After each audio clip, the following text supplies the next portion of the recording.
నమస్కారం తెలంగాణ 24 న్యూస్ కి స్వాగతం. మన తెలంగాణ మన వార్తలు. నేను సంధ్య. 77వ గణతంత్ర దినోత్సవాన్ని పురస్కరించుకుని బోయిన్పల్లిలోని క్యాంపు కార్యాలయంలో మాజీ మంత్రి మేడ్చల్ ఎమ్మెల్యే మల్లారెడ్డి జాతీయ పతాకాన్ని ఆవిష్కరించారు. ఈ సందర్భంగా ఆయన మాట్లాడుతూ రాజ్యాంగాన్ని అమల్లోకి తెచ్చిన రోజున గణతంత్ర దినోత్సవం జరుపుకుంటూ రాజ్యాంగానికి అత్యంత గౌరవం ఇస్తున్నట్లు తెలిపారు. భారతదేశంలో యువత నైపుణ్యాన్ని పెంచుకోవాలని, రాబోయే రోజుల్లో అమెరికా, చైనాను దాటి ప్రపంచ గొప్ప శక్తిగా ఎదగాలని ఆకాంక్షించారు.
ఈరోజు 77 గణతంత్ర దినోత్సవం సందర్భంగా దేశ ప్రజలకు అందరికి కూడా శుభాకాంక్షలు.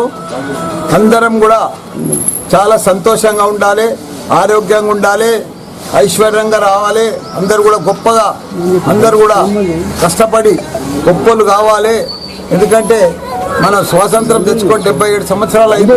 ఇంకా మనం ప్రపంచం అంతా కూడా, ప్రపంచానికంటే మనం 5-6 సంవత్సరాలు వెనుక ఉన్నాం. China, Japan, Korea, Taiwan, America కంటే మనం 5-6 సంవత్సరాలు ఎక్కువ ఉన్నాం. ప్రపంచం అంతా కూడా టెక్నాలజీ ప్రపంచం అయింది, స్కిల్ టెక్నాలజీ. మనం కూడా మన భారత్కే గొప్ప అవకాశాలు ఉన్నాయి. రాబోయే రోజులలో యువత అంతా కూడా ప్రపంచంలో అంటే ఎక్కడుందంటే భారతదేశంలో ఉంది, తెలంగాణలో ఉంది, హైదరాబాద్లో ఉంది. కాబట్టి మన యువతకు మంచిగా టెక్నాలజీ స్కిల్ నేర్పించే, ప్రపంచాన్ని లీడ్ చేసే శక్తి మన యువతకు ఉంది. కాబట్టి రాబోయే రోజులలో మనమే ప్రపంచంలో నంబర్ 1 అవుతాం, టెక్నాలజీలో కూడా మనమే నంబర్ 1 అవుతాం. ఇవి న్యూస్ అప్డేట్స్. మరిన్ని అప్డేట్స్ కోసం చూస్తూనే ఉండండి తెలంగాణ 24 న్యూస్.